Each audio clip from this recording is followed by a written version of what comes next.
రాష్ట్ర వ్యాప్తంగా సంచలనం సృష్టించింది ఈ కేసు. దాన్ని రాజకీయ హత్యగా మార్చాలని చూస్తున్నారా? అసలు దీని వెనుక ఉన్న వాస్తవం ఏంది? ఆ వాస్తవం అయితే ఖచ్చితంగా బయటికి రావాలి. ఎందుకంటే తను ఏదైతే మేడిగడ్డ కుంగిపాటుకి గత ప్రభుత్వమే కారణం అనేసి ఆయన కోర్టులో వేసిన ఏదైతే కేసు ఉందో దానివల్లనే సో బీఆర్ఎస్ వాళ్ళు ఇన్వాల్వ్ అయ్యేసి చంపించిర్రు అనే మాట ఇప్పుడు మనం సోషల్ మీడియాలో విస్తృతంగా చూస్తున్నాం. అలాగే కాంగ్రెస్ పార్టీ నాయకులు మాట్లాడుతున్న తీరును కూడా చూస్తున్నాం. ఇందులో ఏకంగా అంటే ఇది సిబిసిఐడికి అప్పజెప్పాలి అనేసి ఇటు కోమటిరెడ్డి వెంకటరెడ్డి మాట్లాడడం కావచ్చు, ఈ విషయంలో ముఖ్యమంత్రి మాట్లాడడం కూడా కావచ్చు. ఎందుకు ఈ కేసు పైన ఇంత ప్రత్యేక శ్రద్ధ? ఓకే, ఉండాలి. ఎందుకనంటే ఒక కేసు పైన, ఒక హత్య పైన ఒక ఆరోపణ వచ్చినప్పుడు ఉండాలి. కానీ కావలసుకొని దీన్ని తోసే ప్రయత్నం ఏమన్నా చేస్తున్నారు అనేది కూడా డిస్కషన్ జరుగుతుంది.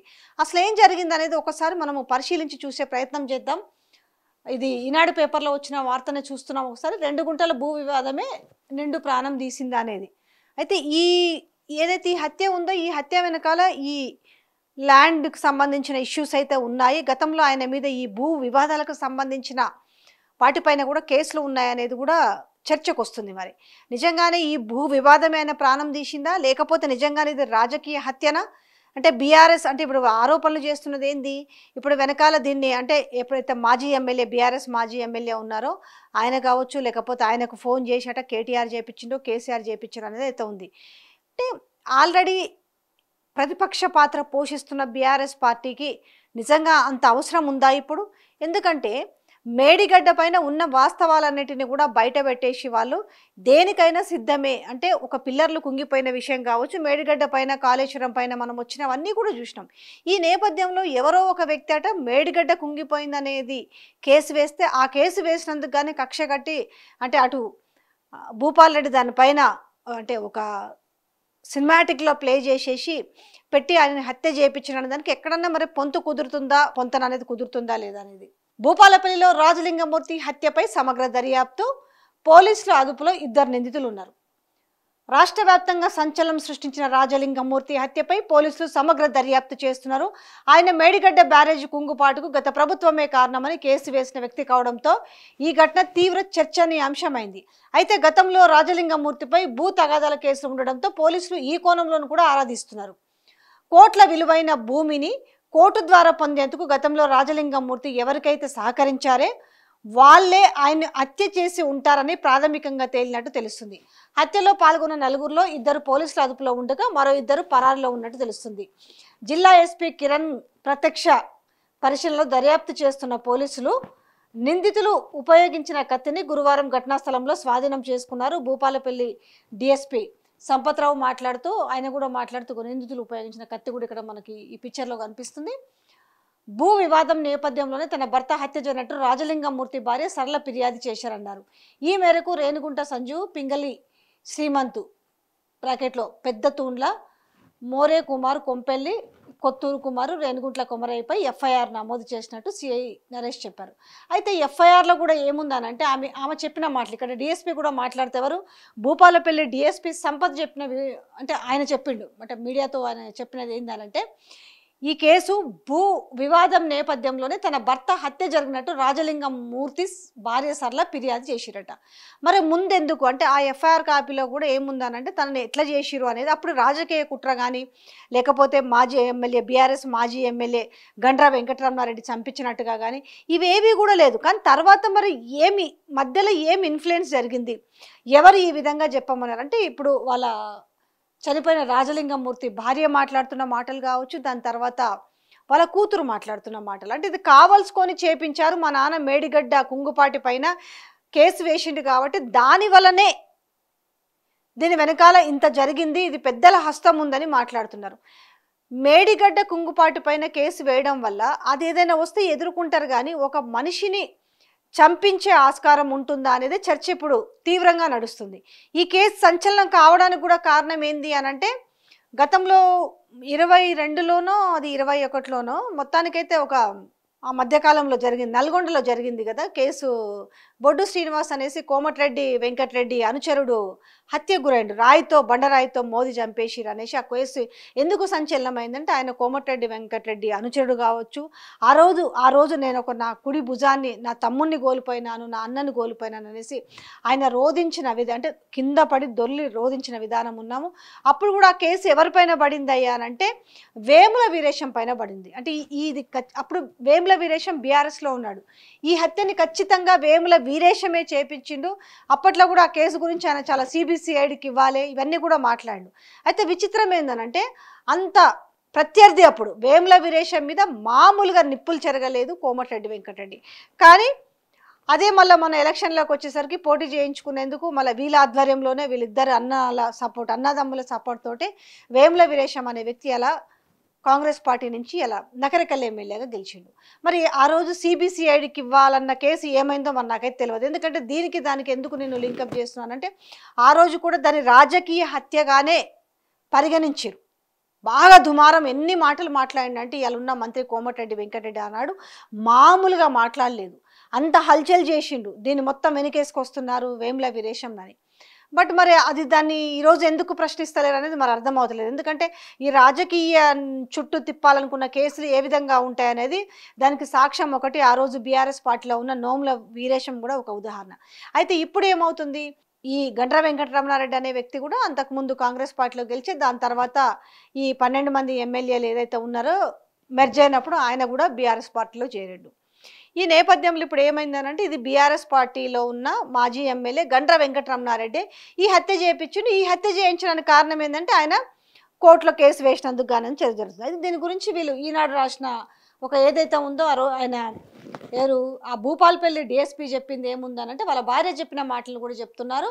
భూ వివాదం నేపథ్యంలోనే తన భర్త హత్య జరిగినట్లు రాజలింగం మూర్తి సరళ ఫిర్యాదు చేశారన్నారు. ఆ మేరకే వాళ్ళు దాన్ని ఇన్వెస్టిగేట్ కూడా చేస్తారు. మరి ముందు ఎందుకు ఆమెకి డౌట్ రాలేదు, తర్వాత ఎందుకు వచ్చింది అంటే ముందు తను కంప్లైంట్ చేసినప్పుడే తన కంప్లైంట్ కాపీలో బీఆర్ఎస్ మాజీ ఎమ్మెల్యేనే నా భర్తను ఇందుకు కోర్టులో కేసు వేసిండు కాబట్టి ఇందుకు గాను నా భర్తను చంపించిండు అనేది దాంట్లో ఎందుకు మెన్షన్ చేయలేదు. కానీ దాని తర్వాత మీడియా ముందుకు వచ్చేసరికి ఆమె చెప్తున్నమాట మరి ఆమెతో ఎవరైనా చెప్పించారా అంటే ఇప్పుడు ఎట్లయినా మళ్ళీ ఏదో రకంగా ఇవాళ మనం బీఆర్ఎస్ని బదనాం చేయాలి. ఎందుకంటే బీఆర్ఎస్లో చూస్తూనే భయపడుతున్న నేపథ్యంలోనే నిజంగా ఎవరైనా వెనకాల ఉండి పెద్దల హస్తం ఉంటే మాత్రము ఒక నిండు ప్రాణం అది ఆ నిండు ప్రాణం పోయింది. కాబట్టి ఎవరైతే దాని వెనుక సూత్రధారులు ఉన్నారో వాళ్ళందరికీ ఖచ్చితంగా శిక్ష పడాలి, వాళ్ళు ఖచ్చితంగా బయటికి రావాలి. ఆబ్వియస్లీగా ఎవ్వరు ఏ పార్టీ అయినా పక్కన పెట్టండి, కానీ ఆ కుటుంబానికి ఒక పెద్ద దిక్కు, ఒక నిండు ప్రాణము అది అట్లా పొడిచి చంపిరు కాబట్టి దాంట్లో నిజాలు బయటికి రావాలి. అయితే ఇప్పుడు నిజాలు బయటికి రాకుండా పోలీసులు చెప్తున్న వర్షన్, ఎందుకంటే ఇప్పుడు బీఆర్ఎస్ ప్రభుత్వం లేదు, కాంగ్రెస్ ప్రభుత్వం ఉంది. పోలీసులు మరి ఉన్నట్టుగానే మాట్లాడుతారు కదా. వాళ్ళ భార్య సరళ ఏదైతే ఉందో, ఏదైతే ఆమె కంప్లైంట్ ఇచ్చిందో ఆ కంప్లైంట్ ప్రకారమే వాళ్ళు ఇన్వెస్టిగేట్ చేస్తున్నామని చెప్తారు. మరి ఇంతలోకి ఈ స్టోరీని ఎందుకు మారుస్తున్నారు?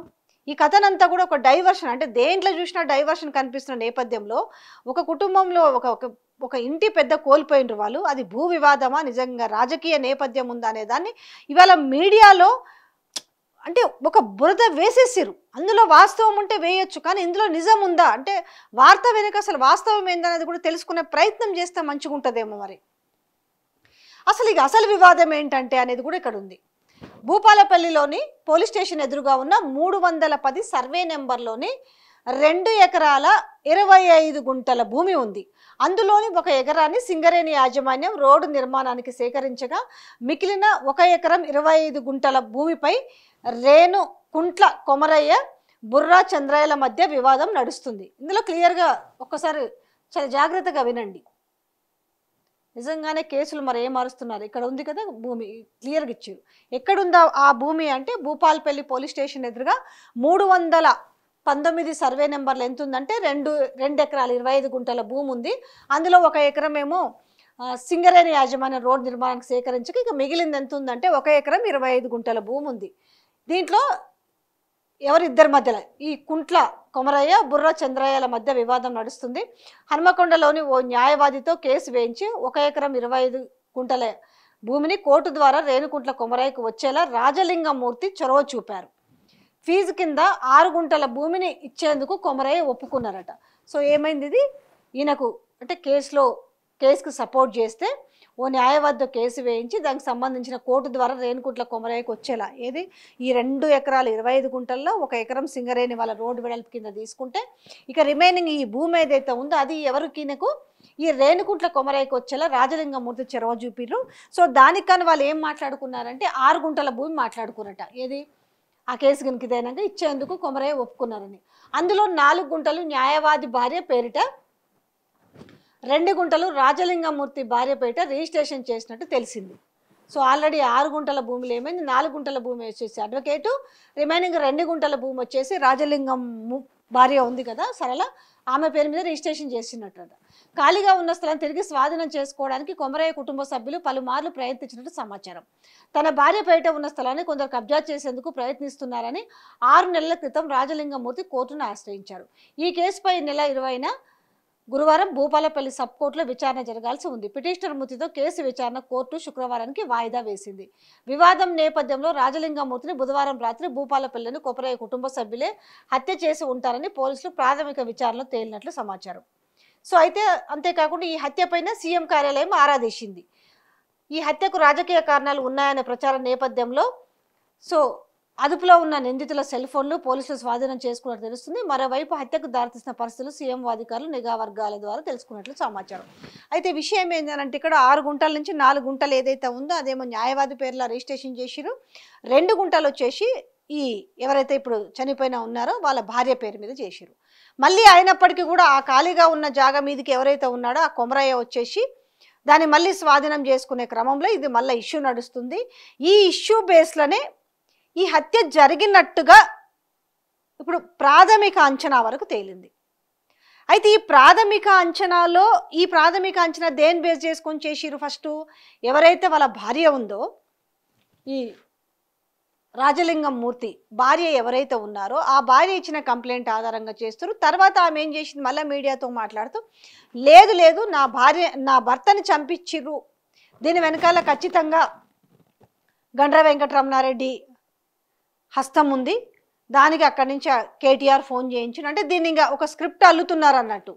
వాస్తవాన్ని పక్కన పెట్టి ఇలా అవాస్తవాలు ప్రచారం చేసే ప్రయత్నం జరుగుతుందా, నిజంగా బయటికి రావాలి, నిజంగా దీని వెనకాల మాజీ ఎమ్మెల్యే హస్తం ఉందా, లేకపోతే ఇక్కడ నుంచి బీఆర్ఎస్ పెద్దలు నిజంగానే ఫోన్ చేసి ఆయన కేసు వేసిండు కాబట్టి అది పెద్ద మనకేదో ఇబ్బంది, అసలు దాంట్లో అవినీతే జరగలేదు అన్నప్పుడు దాని గురించి ఏం జరిగింది అన్నప్పుడు ఇప్పుడు ఫోన్ ట్యాపింగ్ కేసు కావచ్చు, కేసుల విషయంలో అన్నిటికీ బాజాప్తగా ఓపెన్గా ఉన్న నేపథ్యంలో ఒక వ్యక్తి కేసు వేశాడని ఆ వ్యక్తిని నిజంగా చంపించడం వల్ల ఏమన్నా ఉపయోగం ఉంటుందా, దానివల్ల నిజంగానే ఏదైనా జరిగి ఉంటే దాంట్లో బయటికి రాకుండా ఎట్లా ఉంటుంది, ఆ వ్యక్తిని చంపించడం వల్ల ఈ కేసు ఏమైనా సమసిపోతుందా అంటే సింపుల్ లాజిక్ ఇక్కడ చెప్పాల్సింది.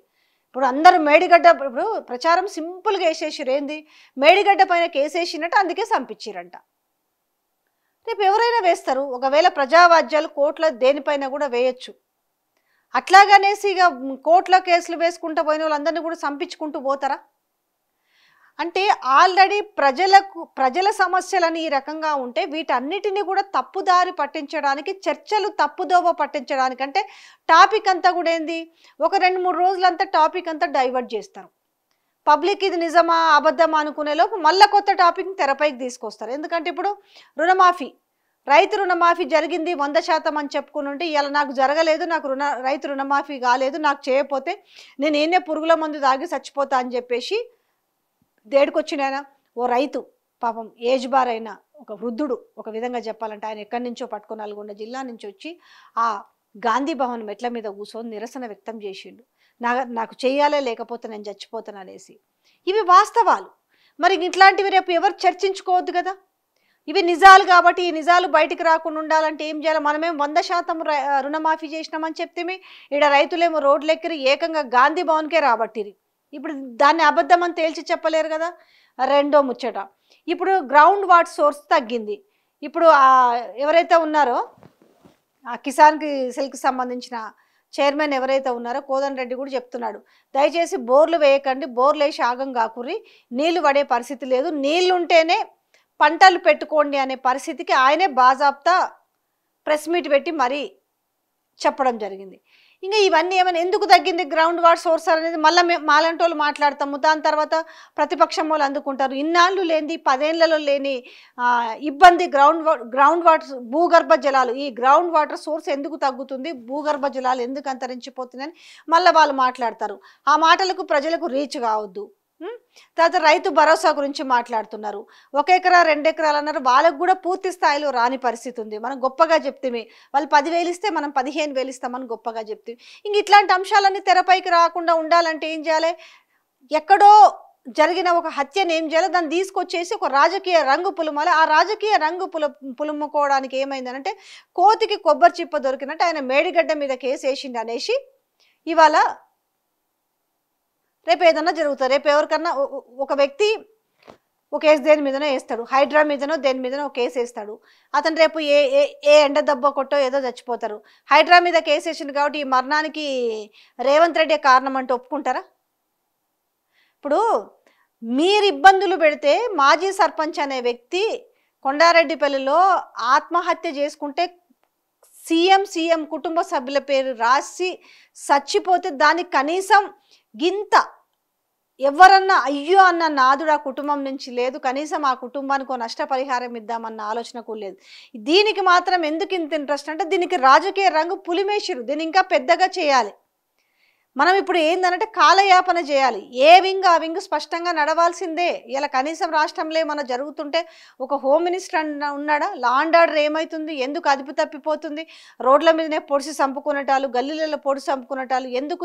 ఇవెందుకు నేర ప్రవృత్తి ఎందుకు పెరుగుతుంది అనే ఆలోచన చేయకుండా ఇవాళ ఏదేమైనా మనకి ఏ అవకాశం, చిన్న అవకాశం కలిసి వచ్చినా దాన్ని వదులుకోకుండా దాన్ని ఏం చేయాలో తీసుకుపోయి బీఆర్ఎస్ కంటగట్టాలి. సో బీఆర్ఎస్ కంటగట్టు మనం కొన్ని రోజులు కాలం గడపొచ్చు. ఎందుకు అవి చూసుకోవడానికి పోలీసులు లేరా? వ్యవస్థ ఉంది కదా. పోలీసు వ్యవస్థ ఎందుకు ఉంది? నిజాలేంటో నిగ్గు తేల్చడానికే కదా.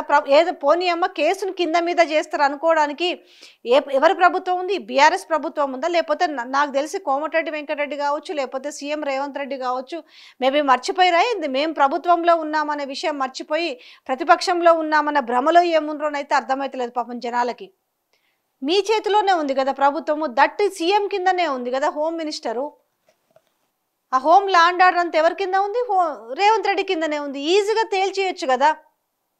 అదే పెద్ద కష్టమైన సిబిసిఐడి దాకా అవసరమా? ఈయనే తేలుతుంది కదా. నిజంగానే లేదు ఇలా బీఆర్ఎస్ ప్రభుత్వం ఉంది, కాంగ్రెస్ ప్రతిపక్షంలో ఉన్నారు, ఈ కేసుకు న్యాయం జరగలేదంటే కూడా అనుకోవచ్చు. ప్రభుత్వం మీదే ఉన్నప్పుడు దాన్ని ఈజీగా తేల్చేయడానికి అవకాశం ఉంది. బురజలు కూడా ఎందుకు? అది కనీసం మేమే ఉన్నాం ప్రభుత్వంలో, మేము ప్రతిపక్షం అంటే మీ ప్రభుత్వం మీద మీకే నమ్మకం లేదా? లేకపోతే అవగాహన లేదా? అధికారులు తెలుస్తారు కదా. పోలీసు అధికారులు, ఉన్నతాధికారులు ఉంటారు. దాని మీద ఒక ఇన్వెస్టిగేషన్, ఒక టీం వేస్తే ఆటోమేటిక్గా దాని వెనకాల ఎవరున్నారు, కాల్ రికార్డింగ్స్ అవన్నీ తీస్తే బయటపడుతుంది కదా. నిజం ఎప్పటికైనా దాగదు. కానీ ఈలోపే దాన్ని బురద జల్లుకొని నిజంగా అసలు ఒక విధంగా ఆ వ్యక్తి ఇష్యూలో అందరు బాధపడాల్సిన విషయం. ఒక వ్యక్తి చనిపోయిండు కానీ వీళ్ళ తీరు చూస్తే నవ్వొస్తుంది. ప్రభుత్వం ఎవరిది? ఇలా సోషల్ మీడియాలో లేకపోతే మీడియాలో ప్రచారం చేస్తున్న విధానం అసలు ప్రభుత్వం ఎవరిది ఉందన్న విషయం మర్చిపోతున్నారని కూడా అర్థమైతలేదు. ఆ రోజు బీఆర్ఎస్ ప్రభుత్వంలో ఉన్నప్పుడు బీఆర్ఎస్ మీదనే వేసిరు ఎలిగేషన్. ఏది? వేముల వీరేశం గురించి వచ్చిన సంగతి గురించి చెప్తున్నా. ఏది? అమృత వాళ్ళ ఫాదర్ ఉండే కదా, మారుతిరావు చనిపోయినప్పుడు కూడా సేమ్ ఇట్లనే చేసిరు. ఆయనే చేయించిండు, అదంతా చేసిరు, దీని అంతా కూడా ప్రభుత్వము వెనకాల ఉండి దాస్తుంది అని ఆరోపించారు ఆ రోజు కూడా. దాని తర్వాత ఎవరైతే కోమటిరెడ్డి వెంకటరెడ్డి సన్నిహితుడు కుడి భుజంగా పిలువబడే బొడ్డుపల్లి శ్రీనివాస్ హత్య జరిగినప్పుడు వేముల వీరేశం, అప్పుడు వేముల వీరేశం ఎక్కడ ఉన్నాడు? బీఆర్ఎస్లో ఉన్నాడు. పోనీ ఆయన వీళ్ళది ప్రభుత్వం ఉంది, వాళ్ళది ఆనాడు ప్రభుత్వం లేదు. కానీ ఇవాళ ఎలిగేషన్ వేయడానికి ప్రభుత్వం ఎవరుతుంది? కాంగ్రెస్ పార్టీ ప్రభుత్వమే ఉంది కదా. దాన్ని తేల్చడానికి ఎంత సమయం పడుతుంది? సిబిసిఐడికి ఇచ్చేది ఎందుకు? కోమటిరెడ్డి వెంకటరెడ్డి మాట్లాడుతున్నాడు సిబిసిఐడి దాకా ఎందుకు? మీకు మీ లోకల్లో సిట్ ఉంటుంది, మీ ప్రభుత్వము అధికారులు ఇంత ఇంటెలిజెన్స్ వ్యవస్థ ఇంత ఉంది కదా. కనీసం ఒక వ్యక్తి భూపాలపల్లిలో జరిగిన ఒక వ్యక్తి హత్య గురించి ఎవరు చేసిరని తేల్చలేనంత వీక్ పొజిషన్లో ఉందా ప్రభుత్వం? అందుకనే తెలంగాణ ప్రజలు అర్థం చేసుకోండి, ప్రభుత్వం వాళ్ళ చేతిలోనే ఉంది. కేసును మాత్రము బురద జల్లే ప్రయత్నం చేస్తారు. ఆ బురద వెనుక ఏముందనేది నిజంగా నిగ్గు తేలాల్సిన అవసరం ఉంది. అది బయటికి రావాల్సిన అవసరం కూడా ఉంది.